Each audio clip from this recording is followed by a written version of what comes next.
दोस्तों बहुत बहुत स्वागत है आप सभी लोगों का इस अमेजिंग से वीडियो के अंदर। और अब केवल 5 दिन रह चुके हैं बेटा हमारे CA foundation and CA inter के एग्जाम्स के लिए।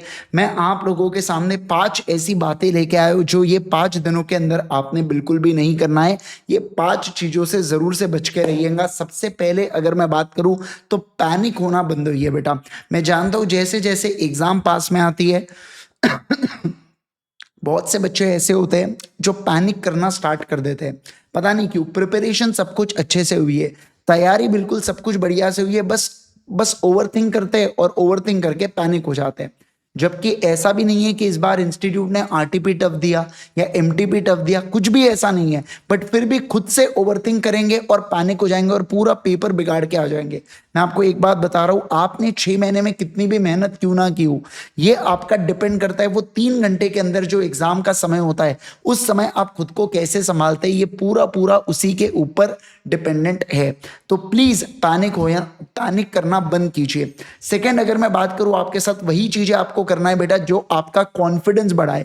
बहुत से बच्चे अभी है ना एकदम टेस्टिंग फेज में चले जाते हैं, एकदम उनको किताब को बंद करके याद करने की कोशिश करना है इस पेज के ऊपर प्रोविजन क्या लिखा हो। ऐसा आपने नहीं करना है। अब ये समय जा चुका है। अभी आपको वही चीजें करना है जिससे आपका कॉन्फिडेंस बढ़े। जैसे आप क्वेश्चन, तो आप जबरदस्ती खुद को माइंड को तकलीफ मत दो रिकॉल करने की। आपको ये समझ गया, अच्छा ये क्वेश्चन पे एसोसिएट कंपनी लगता है, ये क्वेश्चन में सब्सिडरी कंपनी लगता है, आप फट से आंसर को चेक कर लो, आपने जो सोचा था वही आंसर है क्या। ये आपको कॉन्फिडेंस देता है। अगर मान लो आप एकदम टेस्टिंग फेज में चले गए और क्वेश्चंस गलत हो गए, अब 10 में से अगर एक क्वेश्चन भी गलत हुआ ना तो आपका कहीं ना कहीं कॉन्फिडेंस ब्रेक होगा। और आपने बिल्कुल भी ऐसी चीजें नहीं करना है क्योंकि ये बड़ा ही क्रूशियल समय है, इस बात का ध्यान रखना। इसके अलावा अभी आपने केवल और केवल रिवीजन और क्वेश्चंस का गो थ्रू करना है जो आप ऑलरेडी पढ़ चुके हो। कोई नया मटेरियल अभी आप नहीं पढ़ेंगे। नई चार्ट बुक, अचानक से कोई पीडीएफ मस्त कलरफुल लग रही है चलो पढ़ डालता हूं करके, ऐसा नहीं आपने करना है। एक ही मटेरियल से जिससे आप शुरुआत से पढ़ रहे हो उससे एंड तक आप पेपर दे के आएंगे। क्योंकि जब आप एक ही मटेरियल से पढ़ते हो तो इससे आपका कॉन्फिडेंस बिल्डअप होता है। कैसे? जब आप सेम मटेरियल से बार बार प्रोविजंस को रिवाइज करते हो, सेम मटेरियल से बार बार रिवीजन करते हो, तो आपको कहीं ना कहीं आपके माइंड में फोटोग्राफिक मेमोरी बन जाती है उस चीज से रिलेटेड। तो इसलिए आपने क्या रहना है, बहुत ज्यादा कॉन्फिडेंट रहना है और एक ही मटेरियल से पढ़ाई करना है। इसके अलावा try to stay positive. Please ज्यादा नेगेटिव मत हो जाइए कि इस बार आईसीएआई खराब रिजल्ट दे दी तो क्या होगा। सब कुछ अपन नहीं सोच लेना है बेटा। जो मेरा 5वां पॉइंट आ रहा है, डू नॉट ओवर थिंक।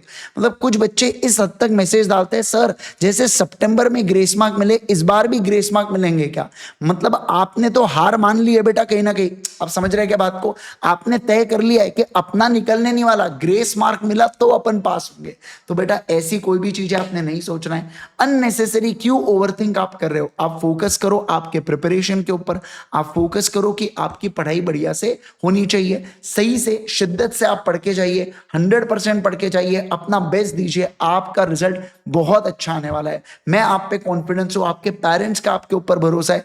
आप खुद के ऊपर भरोसा कीजिए बस कि आप कर सकते हैं और बहुत अच्छे नंबर स्कोर कर सकते हैं।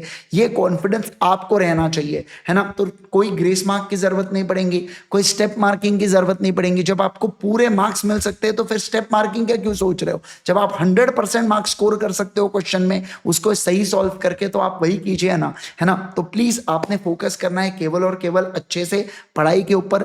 ज्यादा टेंशन मत लो। मैं जानता हूं ये समय बहुत प्रेशर का होता है, बहुत सारी चीजें आपको फील होती है कि यार ये गलत हो गया, वो गलत हो गया, मुझे इस पेपर में नहीं आया। तो ऐसी बहुत सारी चीजें आपके साथ होंगी। ये सब थॉट्स बहुत कॉमन है। याद नहीं आना, कोई टॉपिक को पढ़ने के बाद रिकलेक्ट नहीं करना, बहुत कॉमन चीज है ये सब। इसके बारे में ज्यादा ना सोचो, केवल और केवल अपना बेस्ट एफर्ट्स देते रहो, बढ़िया से अपनी पढ़ाई करते रहो। आपका रिजल्ट बहुत बढ़िया आने वाला है, राइट।